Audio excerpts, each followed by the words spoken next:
We are under attack in so many different ways. One of those ways is we have been infiltrated by China, and there are Chinese spies everywhere, and they're at the highest level. We now find out that we have Kathy Hochul's assistant, the governor of California, high-level advisor, has been being paid by the Chinese government to help them out. How much is your citizenship worth? How much would you sell your country out for? Peter Schweizer is here to tell us any details that he has. He's been following the Chinese infiltration for a very long time. Welcome, Peter. How are you? Hey, I'm great, Glenn. Always good to be with you. Thanks for having me. Thank you. So in your book, Blood Money, Why the Powerful Turn a Blind Eye While China Kills Americans, you talk about how many, and both on the Republican and the Democratic side, how many people are selling their souls to China. Tell me about this case. What do you know about it? Yeah, so Linda Sun was the deputy chief of staff for Kathy Hochul. Before that, she served for years in senior positions for Andrew Cuomo. She was his deputy chief diversity officer, for example. And essentially what she's being charged with in a 60-page indictment is getting millions of dollars from the Chinese government and from the CCP. And she took her position and used it for the benefit of China. So, for example, she blocked representatives from the Taiwanese government from even having access to the governor's office. Wow. She altered state messages that were important to Chinese officials. So she'd literally change a message to benefit them. She also helped Chinese officials travel to the United States. She issued unauthorized invitations that weren't approved by anyone else that allowed government officials to come into the United States. And she gave Chinese officials access to private New York government conversations during the COVID-19 crisis, explaining how they were going to respond. She would actually patch them in on these high-level group telephone calls. And in exchange for that, according to prosecutors, she received a lot of benefits from the Chinese government. She was able to buy a $4.1 million Long Island home, a $2.1 million condo in Hawaii. She and her husband also bought a 2024 Ferrari Roma. And I guess maybe my personal favorites is, Glenn, she's also accused of getting 16 meals that were prepared by a Chinese government chef. They were Nanjing-style salted duck, which sounds pretty good to me. Yeah, I mean, it changes. Once you hear the salted duck thing, that she got 16 of them, you think, well, maybe. It changes things dramatically. Why did it take so long for this to become apparent? What does her husband do, by the way? Do you know? Well, her husband in New York ran a sort of export-import business, a little bit vague. but the other thing, Really? Glenn, is that she apparently, according to the indictments, think about this, she's a senior state official for Andrew Cuomo and the current governor of New York. She apparently ran her own business in China, in mainland China, which is where she was born. She's a naturalized U.S. citizen. But she actually had a business in China that nobody knew about it. And the Chinese government also apparently gave her cousin a cushy job. That is mentioned among the indictments as well. How many more are there? How widespread is this, Peter? Oh, it's a massive problem. And look, this is something you and I have been talking about since 2018. You've talked about it on Blaze TV, and that is that they have avoided really enforcing the Foreign Agents Registration Act, which requires if you do anything to benefit a foreign government or a foreign government-linked business, you are required to file with the Department of Justice.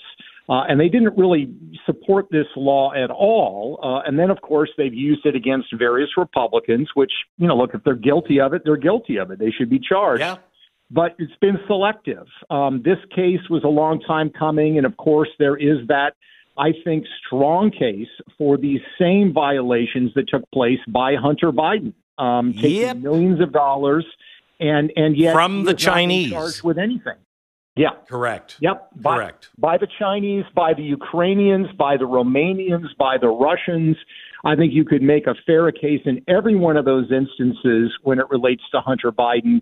And the Department of Justice now, in their tax case against Hunter Biden, has even said that he was running a foreign influence peddling scheme, but he has yet to be charged under this Foreign Agents Registration Act, which is what Melinda's son has now been charged with.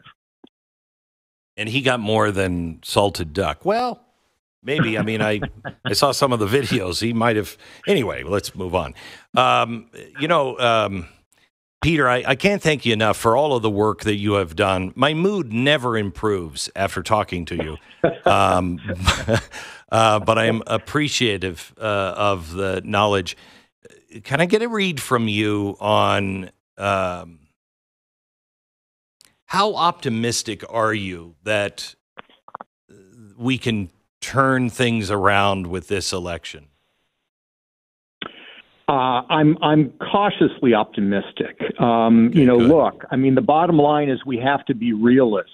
The reminder here is that we don't want to be optimistic because you're naive, but you don't want to be pessimistic because then you just give up all hope. And the bottom line is I do think that look, there are people around Trump that have Chinese connections, but there are also people around Trump that recognize this problem. And I believe those are in the closer inner circle. When you look at Kamala Harris and Tim Walz, I mean, Tim Walz did not get money from the Chinese, but he fits the definition of a fellow traveler. And my fear is that with him as vice president, because he's had exchange programs, with China for 30 years, they'll make him the point person on China policy. And then, God forbid, I think we're going to be in deep trouble. So you're going to be in deep trouble. Peter, when you look at everything that is going on and what they are now admitting to and saying, we're going to do price controls, we're going to do unrealized gains tax, their stance on war, their stance on everything.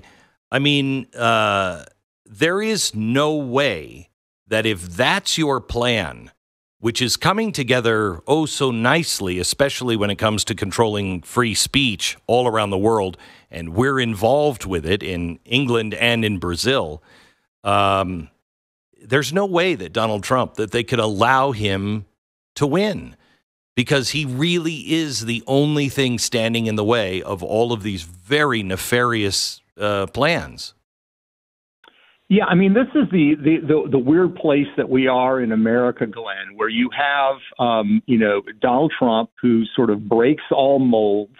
And one of the people that's vigorously supporting him is Robert Kennedy Jr., who also breaks a lot of molds. And they will disagree on certain policy positions, but the point is they recognize the essential problem. And the essential problem is this desire for control and dominance. Where the left has essentially been fused with corporate America. Big government and big business are not enemies; they're actually allies.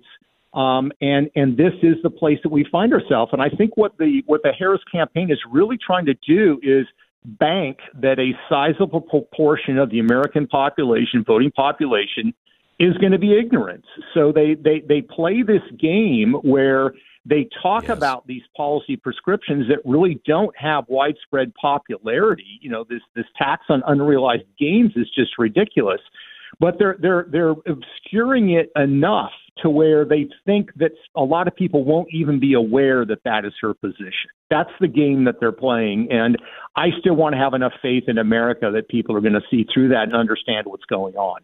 Yeah, I hope so. Peter, thank you so much. God bless you. Keep on the Thanks, on the trail. You bet. Peter Schweizer, investigative journalist who used to be one of the most beloved investigative journalists when it came to government corruption because he rats out both sides. That's not good enough anymore. You can only rat out one side, and it has to be the conservatives. If you do it to the other side, you're over. But luckily, his books are well read by millions of Americans. So he continues to do his job.